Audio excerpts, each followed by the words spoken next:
नमस्कार, NMF news पर आप सभी का बहुत स्वागत। मैं हूं आपके साथ अभिषेक पुंडेर। कर्नाटक के मुख्यमंत्री सिद्धरमैया अब मुश्किलों में घिरते हुए नजर आ रहे हैं, क्योंकि राज्यपाल की तरफ से उनके ऊपर केस चलाने की अनुमति दे दी गई है। हालांकि कर्नाटक की कांग्रेस सरकार पहले हाईकोर्ट गई। हाईकोर्ट में कहा गया कि राज्यपाल ने जो आदेश दिया है वो असंवैधानिक है, लेकिन हाईकोर्ट ने कहा कि नहीं, ये संवैधानिक है। उसके बाद मामला सुप्रीम कोर्ट में गया, वहां से भी फटकार ही लगी और मामला अब कर्नाटक के मुख्यमंत्री पर चलेगा। आपको याद होगा मूडा स्कैम में किस तरीके से प्लॉट बेचकर उसके बदले की जमीन, पैसा किस तरीके से घालमेल कर्नाटक सरकार ने किया, लेकिन वो पकड़ा गया और अब इसकी जांच चल रही है। इससे पहले अगर मुख्यमंत्रियों की बात करूं तो हेमंत सोरेन जेल जा चुके हैं, अरविंद केजरीवाल जेल जा चुके हैं, और क्या अब कर्नाटक के मुख्यमंत्री सिद्धरमैया जेल जाएंगे? इस मामले को आज समझेंगे कि किस तरीके से इस मामले की जो जांच है वो लोकायुक्त करेगा और ये कितना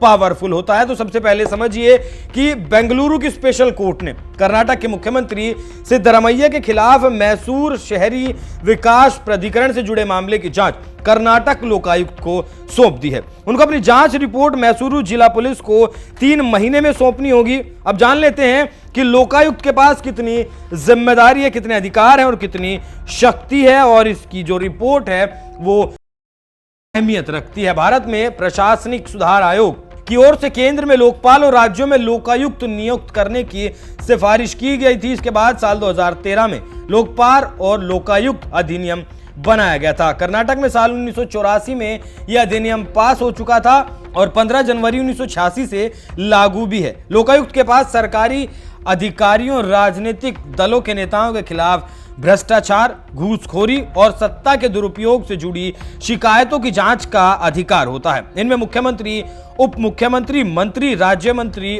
विपक्ष के नेता या फिर अतिरिक्त सचिव या इससे ऊपर के भी जो अधिकारी हैं वो भी शामिल है, जिनके खिलाफ होने वाली शिकायतों की जांच लोकायुक्त कर सकते हैं। लोकायुक्त के पास किसी भी अधिकारी या लोक सेवक से पूछताछ करने, उनके रिकॉर्ड देखने और जरूरत होने पर तलाशी लेने और बरामदगी का भी अधिकार होता है। वैसे तो लोकायुक्त कोई शिकायत अथवा विश्वसनीय सूचना मिलने पर जांच करते हैं, पर अपने अधिकार क्षेत्र के मामलों की जांच खुद की प्रेरणा से भी कर सकते हैं।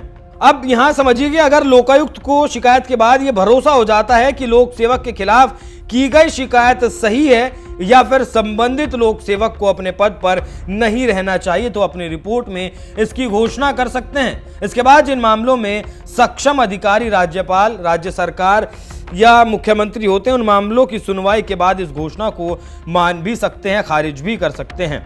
अब एक चीज और समझ लिए कि अगर लोकायुक्त जांच करता है, उसके बाद किसी भी शिकायत की जांच के बाद लगता है कि संबंधित लोक सेवक ने आपराधिक काम किया है और उसके खिलाफ कोर्ट में केस चलाया जाना चाहिए, तो वो इसका आदेश भी दे सकता है। यही नहीं, अगर किसी लोक सेवक के खिलाफ मुकदमा चलाने के लिए किसी प्राधिकारी की पूर्व मंजूरी की जरूरत होती है, तो भी लोकायुक्त द्वारा अभियोजन शुरू करने पर यह मंजूरी स्वतः मिली हुई मानी जाती है। तो अब जिस तरीके से मूडा स्कैम के मामले में कर्नाटक के मुख्यमंत्री सिद्धरमैया फंसे हुए हैं, उसमें कांग्रेस को एक बड़ा झटका लगने वाला है, क्योंकि इस मामले की जांच लोकायुक्त कर रहे हैं। लोकायुक्त की एक टीम इस मामले की जांच करेगी और वो टीम जो कुछ अपनी रिपोर्ट में लिख कर दे देगी वो ही आखिरी सत्य माना जाएगा। तो अब देखना दिलचस्प होगा कि लोकायुक्त की जांच में क्या कुछ निकलकर सामने आता है। लेकिन अभी कांग्रेस और कर्नाटक कांग्रेस